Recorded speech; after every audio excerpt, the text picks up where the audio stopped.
सुन लो मेरी बात बात बातों में बड़ी बात, वोट की ताकत जान के कर लो देश का विकास। संविधान को पता, चुनकर काबिल नेता अब दो उसको ये बता। सारे जहां से अच्छा हिंदुस्तान हमारा, सारे जहां से अच्छा हिंदुस्तान हमारा, सारे जहां से अच्छा। मिल्लत टाइम्स किशनगंज पहुंचा हुआ है। ये सीमांचल का बहुत ही मशहूर ज़िला है और बहुत मशहूर लोकसभा हलका है। इलेक्शन 2019 में पूरे हिंदुस्तान की इस पर नज़र है। कांग्रेस को कोई उम्मीदवार नहीं मिल रहा है, जेडीयू ने अपना उम्मीदवार उतार दिया है। यहाँ एक और नया नाम मजलिस-ए-इत्तेहादुल मुस्लिमीन के उम्मीदवार अख्तरुल ईमान का है।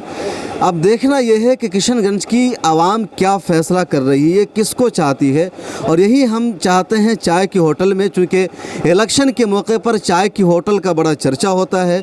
क्योंकि जब हमारे वज़ीर-ए-आज़म कहते हैं कि मुल्क का प्राइम मिनिस्टर चाय वाला है, तो चाय पीने वाले किसको अपना प्राइम मिनिस्टर बनाते हैं, ये बड़ा अहम किरदार होता है।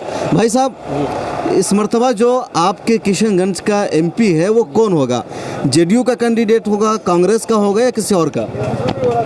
इसका होगा, अवैसी का। अवैसी का जी।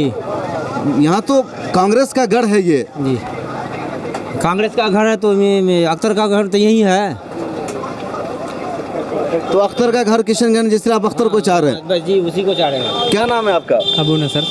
तो माना ये जा रहा है कि जो किशनगंज की सीट है कांग्रेस का गढ़ है।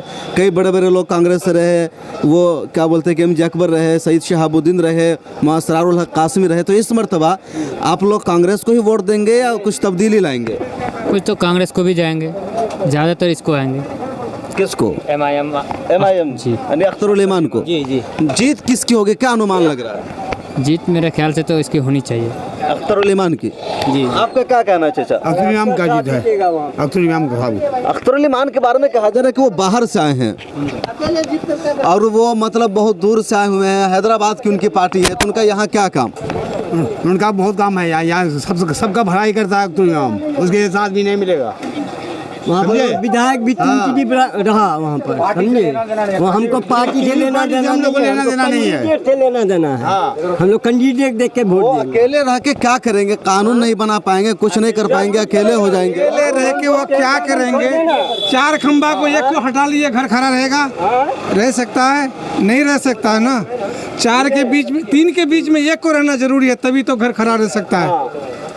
क्या जवाब कर रहे हैं आप? क्यों एक क्या करेंगे वहाँ? एक तो बहुत कोई, एक चौकीदार गेट में रह जाता है, किसी की हिम्मत नहीं होती कि अंदर प्रवेश कर जाएगा, किसी की हिम्मत नहीं होगी एक सामान उठा लेगा। लेकिन कांग्रेस की पुरानी जगह किशनगंज है, कांग्रेस को पूरा एतमाद है। कौन कहता है कि कांग्रेस की पुरानी जगह? कांग्रेस को वहाँ पर वोट नहीं होगा इस बार, नहीं होगा इस बार, है ना। ये माने ईमान बहुत वोट से जीतने वाला और जीतेगा।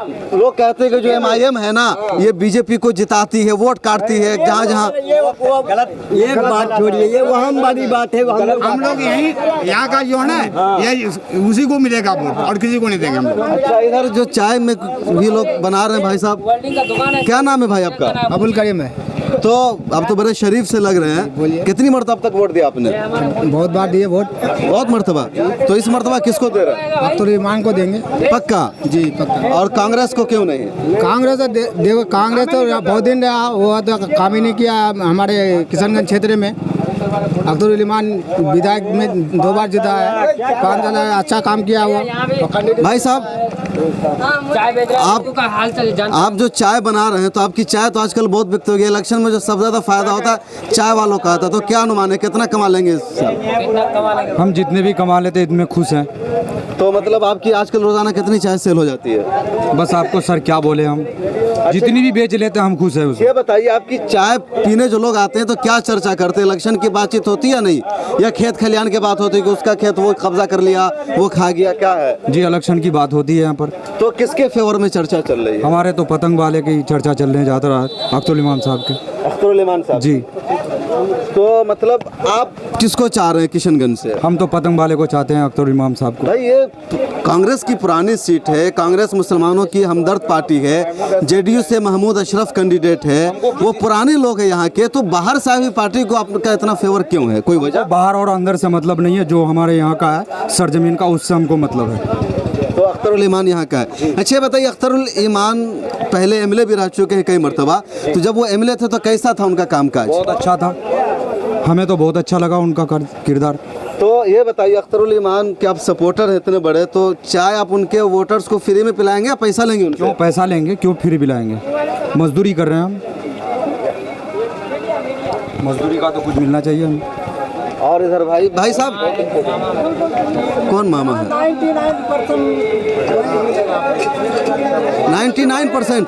अच्छा ये बताइए कि महमूद अशरफ साहब इतने यहाँ के एमएलए रह चुके हैं, जेडीयू ने उनको उम्मीदवार बनाया है, तो वो कितने मुअस्सिर साबित होंगे? उनको कितना भी धोखा किया है हम लोग से, वो भी जीत के कुछ भी नहीं किया है, वोट दिया उसको और चला गया। 70 साल से कोई भी कुछ वो तो जेडीयू से है ना, बीजेपी से तो नहीं है। बीजेपी से उसका लगाव है ना, दोनों था। उस टाइम भी कांग्रेस के साथ गठबंधन किया, लेकिन बीजेपी में चला गया। उसको कैसे उसका उम्मीद कर ले। तो ये बताइए कि मतलब महमूद अशरफ को वोट नहीं मिलेगा किशनगंज से क्या? हम लोग एआईएम को देंगे, एमआईएम को। तो मतलब कांग्रेस यहाँ, मतलब ये जो मुकाबला होगा यहाँ का, कैसा मुकाबला होगा? कांग्रेस में और एमआईएम में होगा, या क्या बोलते हैं कि तीनों टक्कर का मुकाबला होगा? एआईएम का मुकाबला होगा। ये लोग युवा है क्या भाई? जो किशनगंज का इलेक्शन है इस मरतबा, 2 कैंडिडेट के दरमियान मुकाबला होगा या सहरुखा मुकाबला होगा 3 आदमी के दरमियान? नहीं, इसमें मुकाबला का तो कोई सवाल ही नहीं है कि मुकाबला होगा, क्योंकि एक वाहिद ऐसा है अख्तरुल ईमान, इसके साथ कोई टक्कर लेने के लिए नहीं है। जेडीयू का मजबूत कैंडिडेट है, उधर कांग्रेस के कैंडिडेट आने वाले हैं, तो जी नहीं, ये सब चला जाएगा, ये सब कोई टिकने वाला नहीं है इसके सामने। बच्चा तुम लोग का वोट कार्ड नहीं है, लेकिन तुम लोग किसको अपना एमपी बनाना चाह रहे हो? अख्तरुल ईमान को। क्या नाम है आपका? जी निहाल आलम। तो आप क्या कर रहे हैं अभी? अभी बिजनेस कर रहा हूँ मैं, किस चीज़ की? मोबाइल शॉप है मेरी। तो आपको क्या लगता है कि आपके किशनगंज के लिए कौन सा एमपी बेहतर होगा? अख्तरुल ईमान ही बेहतर होगा यहाँ के किशन के लिए। ऐसा क्या लगता है कि अख्तरुल ईमान बेहतर होंगे? यंग नेता है वो, उससे अच्छा कोई काम ही नहीं कर सकता अभी किशन के लिए। उसके अलावा मुझे कोई नेता नज़र भी नहीं आ रहा जो काम करे अभी। जेडीयू से महमूद अशरफ है, और भी कई एमएलए हैं, मुजाहिद अख्तर हैं, नौशाद आलम है, और कांग्रेस के कई सारे जावेद हैं, तो ये सब कोई पसंद नहीं मुझे, अख्तरुल ईमान, बस उसी को वोट देना है जी। किसी को दे दिए, अख्तरुल ईमान को वोट देना है अब, और किसी को नहीं देखना है, बस देख लिए ना। ये हम किशनगंज में हैं, जहाँ के लोग चाय पर जो चर्चा कर रहे हैं या बैठे हुए हैं, ये सब अख्तरुल ईमान को कह रहे हैं, लेकिन ये बात यकीनी है कि मुकाबला सख्त होगा, इतना इजी नहीं, चूँकि कांग्रेस की पुरानी सीट रही है, जेडीयू ने भी महमूद अशरफ को उतारा है, तो मतलब बड़ा मुअस्सिर किशनगंज में हिंदू वोट भी साबित होगा कि वो वोट किसको जाता है। हालांकि किशनगंज मुस्लिम अक्सरियती सीट है, लेकिन 3 मुस्लिम कैंडिडेट है यहाँ से, अख्तरुल ईमान है, महमूद अशरफ है, और कांग्रेस के कैंडिडेट भी कौन होंगे अभी फाइनल नहीं हुआ है, लेकिन 3 कैंडिडेट है। तो देखिए नतीजा क्या होता है। यहाँ पर जो लोग हैं ज़्यादातर अख्तरुल ईमान के फेवर में है। आपकी क्या राय है किशनगंज के बारे में? आप किसको अपना सपोर्ट करना चाहते हैं? कमेंट करके हमें ज़रूर बताइए। किशनगंज के कुछ और इलाकों का भी हम आपको दौरा कराएंगे, बताएंगे किशनगंज की जनता क्या चाहती है। इलेक्शन 2019 में सीमांचल का मूड क्या है, सीमांचल की पब्लिक क्या चाहती है, और सीमांचल के लोग किसकी सरकार चाहते हैं। मिलर टाइम्स की वीडियोस देखने के लिए यहाँ क्लिक करके सब्सक्राइब करें, और हाँ, बेल आइकन जरूर दबाएं। अगर फेसबुक पर देख रहे हैं तो पेज लाइक करें। ताज़ा तरीन खबरों और मज़ामीन के लिए विजिट करें हमारी वेबसाइट www.millertimes.com। हमारी ये वेबसाइट उर्दू, हिंदी, इंग्लिश तीनों लैंग्वेज में मौजूद है।